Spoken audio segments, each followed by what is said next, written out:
spoke one evening about a secret. I think he said that no doubt foreign spies would pay a great deal to have it. Oh, Mr. Holmes, if you could only save his honor.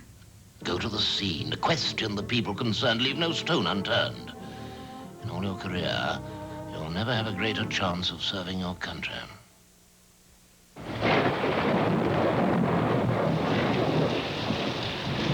Mystery is made possible by a grant from Mobil Corporation.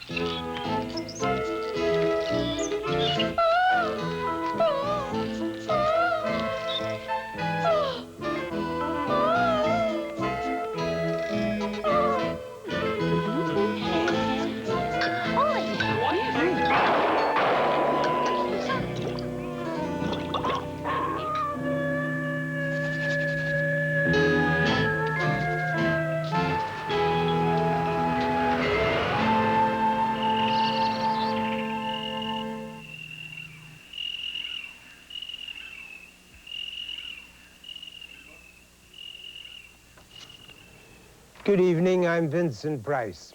Tonight on Mystery, Sherlock Holmes delves into the world of international espionage as he tries to solve the adventure of the Bruce-Partington plans.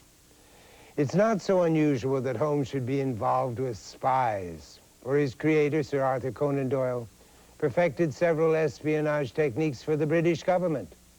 During World War I, Conan Doyle was able to sneak information to British prisoners in Germany by sending them books in which he'd put pinpricks beneath various letters to spell out messages. He always began in the book's third chapter, however, because he believed that German censors would probably examine the earlier chapters more carefully. One of Holmes's most devoted fans was the real-life spy familiar to audiences here on Mystery, Sidney Riley. Riley admired the great detective's ingenuity and his ability to size up a situation completely, two qualities which Holmes brings to bear in tonight's story. It's a most unusual case, which, as Holmes's brother Mycroft tells him, offers the greatest chance in his career to serve his country. The adventure of the Bruce-Partington plans.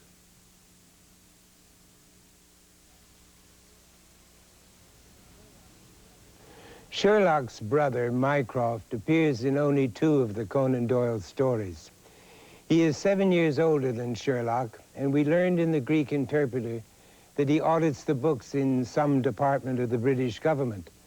Though from the way his younger brother speaks of him, it would seem that Mycroft occasionally is the British government. Sherlock also admits that Mycroft has even better powers of observation and deduction than himself, but the great detective adds Mycroft has no ambition and no energy and would rather be considered wrong than take the trouble to prove himself right. Well, in that sense, the brothers are certainly not alike. Even though Conan Doyle limited his appearances, Mycroft does pop up in novels by others, including Ray Walsh's The Mycroft Memoranda and Enter the Lion by Michael Hodel and Sean Wright. Mycroft fans may be glad to know that in many of these novels, even if Sherlock appears, it's only as a very minor character. Until next time, I'm Vincent Price. Good night.